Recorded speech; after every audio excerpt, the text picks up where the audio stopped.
রক্ত সংকট মেটাতে দীর্ঘদিন পর এগিয়ে এলো বিজেপি যুব সংগঠন। বংশারী ব্লকের পঞ্চায়েত সমিতির বাসস্ট্যান্ড এলাকার ঘরে অনুষ্ঠিত হলো ভারতীয় জনতা যুব মোর্চার রক্তদান শিবির। এই শিবিরে 56 জন রক্তদাতা রক্ত দেয়। প্রায় মার্চ মাস থেকে মে মাস পর্যন্ত দক্ষিণ দিনাজপুর জেলার বালুরঘাট ব্লাড ব্যাংকে কোনো ধরনের রক্ত ছিল না। ফলে জেলা হাসপাতালে চরম রক্ত সংকট দেখা দেয় এবং সমস্যার মধ্যে পড়তে হয় রোগী সহ রোগীর আত্মীয়দের। প্রায় 3 মাস পর অবশেষে কুশমুন্ডি এবং বুনিয়াদপুরে রক্তদান শিবিরে অনুষ্ঠিত হয়। রক্তদান শিবিরে হওয়ায় দক্ষিণ দিনাজপুর জেলাতে কিছুটা রক্ত সংকট মিটবে বলে আশাবাদী। এই রক্তদান শিবিরে উপস্থিত ছিল দক্ষিণ দিনাজপুর জেলার বালুরঘাট লোকসভার সাংসদ তথা শিক্ষা প্রতিমন্ত্রী সুকান্ত মজুমদার সহ দক্ষিণ দিনাজপুর জেলার বিজেপির বিভিন্ন কর্মকর্তারা। রক্তদান উপলক্ষে রক্তদাতাদের সঙ্গে কথা বলার পাশাপাশি তাদের হাতে সার্টিফিকেট এবং গাছ উপহার দেয় শিক্ষা প্রতিমন্ত্রী সুকান্ত মজুমদার। পরবর্তীতে বাসস্ট্যান্ড চত্বর এলাকায় গাছ লাগিয়ে এবং বুনিয়াদপুরবাসীর উদ্দেশ্যে মঞ্চে দাঁড়িয়ে বিভিন্ন বার্তা দেওয়া হয়।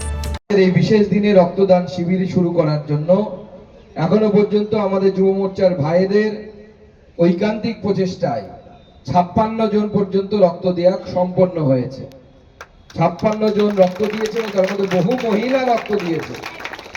রক্তদান বিরাট দান, কারণ বিজ্ঞান এত অগ্রসর হলেও এখনো পর্যন্ত রক্ত মেশিন দিয়ে বা যন্ত্র দিয়ে বানাবে এরকম বিজ্ঞানের কাছে কোনো যন্ত্র নেই, যন্ত্র আবিষ্কার করা যায়নি। অতএব কোনো মুমূর্ষু রোগী যার শরীরে রক্ত কমে গেছে, তার যদি রক্তের প্রয়োজন হয় তাহলে অন্যর কাছ থেকে রক্ত নেওয়া ছাড়া আর কোনো উপায় থাকে না। এখন যেহেতু বিগত কয়েক মাস ধরে নির্বাচন এবং নির্বাচনের পর নতুন সরকার গঠন, এই সব নিয়ে ব্যস্ত থাকার জন্য বিভিন্ন সামাজিক সংগঠন, ক্লাব, সেই সমস্ত জায়গায় মানুষ ব্যস্ত থাকাতে রক্তদান শিবির প্রায় হচ্ছিলই না। সেই জন্য আমি দক্ষিণ দিনাজপুর জনতা যুব মোর্চা তথা আমাদের এইখানকার এই মণ্ডলের এবং এই বিধানসভার জনতা যুব মোর্চাকে আমি অসংখ্য অসংখ্য ধন্যবাদ জানাবো। তারা এই সময় উপযোগী একটা কাজ করছে। 56 ইউনিট রক্ত এখানে গ্রহণ করা হয়েছে, হয়তো আরো বাড়বে, সংখ্যাটা 60 বা তার বেশি হবে। তো এই 60 ইউনিট রক্ত অনেক জনের জীবন বাঁচাতে পারে।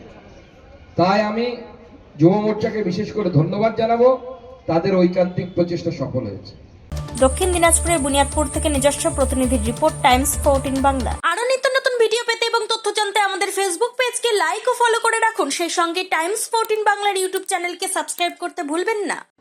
মুখের উজ্জ্বলতা হারিয়ে গেছে, স্পট পড়ে গেছে, ব্রণ ভর্তি, তাই আর দেরি না করে আজই আসুন রায়গঞ্জের চণ্ডীতলায় হেলথ প্লাস মাল্টি স্পেশালিটি ক্লিনিকে এবং এখানে পান অভিজ্ঞ ডাক্তার দ্বারা ফ্রি স্কিন টেস্ট।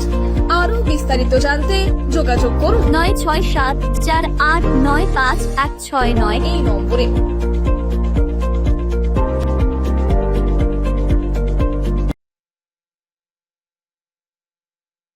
আজ তোমার বিয়ে সাজলো নতুন সাজে।